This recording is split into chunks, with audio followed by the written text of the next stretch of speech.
নমস্কাৰ বন্ধু বান্ধৱীসকল, আপোনালোকক স্বাগতম জনাইছোঁ আমাৰ অন্য এটি বিশেষ ভিডিঅ'লৈ।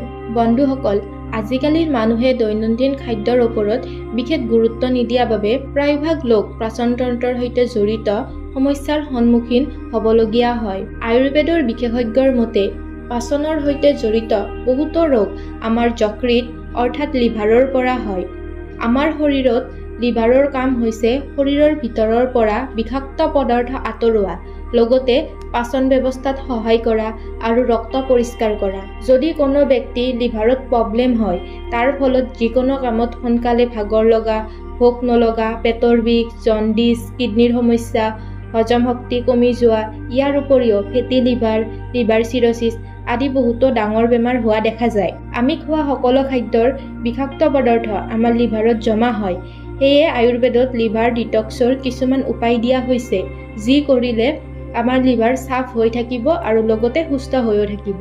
বন্ধুসকল, লিভাৰ ডিটক্স বা লিভাৰ পৰিষ্কাৰ কৰাৰ আগত আমি কিছুমান বস্তুৰ ওপৰত ধ্যান দিব লাগিব। প্ৰথমতে, যদি আপোনালোকে নিচাযুক্ত বস্তু সেৱন কৰে, সেইটো একেবাৰে কম কৰি দিব লাগিব। বেছিভাগ ক্ষেত্ৰত মদ্যপানৰ ফলত ফেটি লিভাৰৰ সমস্যা হোৱা দেখা যায়। লগতে আপোনালোকে বেছি পৰিমাণত পানী খাবলৈ চেষ্টা কৰক। দ্বিতীয়তে, ৰাতিপুৱাৰ সময়ত আধা ঘণ্টা বা 1 ঘণ্টা সময় ব্যায়াম কৰক। ৰাতিপুৱাৰ সময়ত ব্যায়াম কৰিলে ঘামৰ জৰিয়তে আমাৰ শৰীৰৰ পৰা বেয়া টক্সিনবিলাক বাহিৰলৈ ওলাই যায়। ইয়াৰ উপৰিও 10 মিনিট সময় কপালভাতি প্ৰণায়াম কৰক। কপালভাতি প্ৰণায়ামৰ অনেক লাভ আছে, কিন্তু ইয়াৰ এটা বিশেষ লাভ হৈছে ই আমাৰ শৰীৰৰ বেয়া টক্সিনবিলাক উশাহৰ সহায়ত আমাৰ শৰীৰৰ পৰা উলিয়াই দিয়ে। বন্ধুসকল, এইকেইটা নিয়ম পালন কৰি লিভাৰ ডিটক্স কৰিলে 100% ফল পোৱা যায়।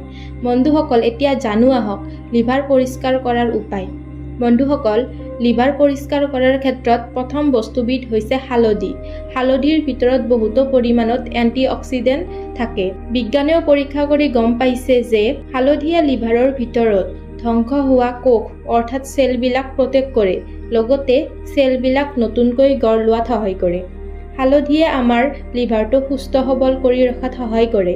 হালধিয়ে লিভাৰত জমা হোৱা বেয়া পদাৰ্থবিলাক দেহৰ পৰা উলিয়াই দিয়ে, লগতে ফেটি লিভাৰৰ পৰাও আমাক বচাই ৰাখে। এতিয়া বন্ধুসকল, প্ৰশ্ন হ'ল যে আমি কেনেকৈ হালধি সেৱন কৰিলে লিভাৰৰ বাবে বেছি উপকাৰী হ'ব।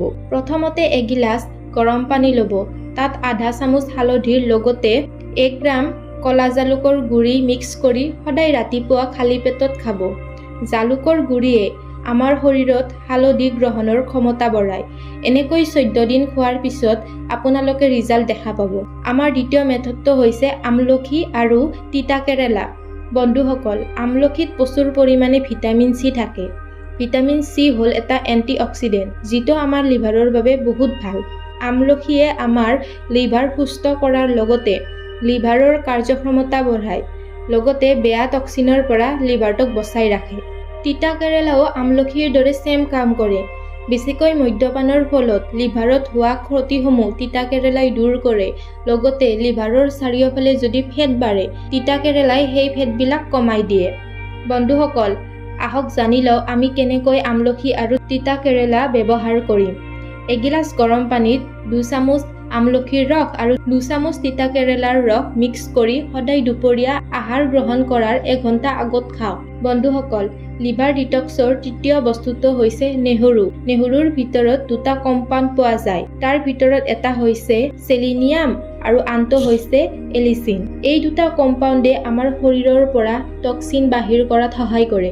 আপুনি লিভাৰ ভালে ৰখাৰ বাবে সদায় ৰাতিপুৱা শোৱাৰ সময়ত নেহৰুৰ 2টা কোষ খাওক।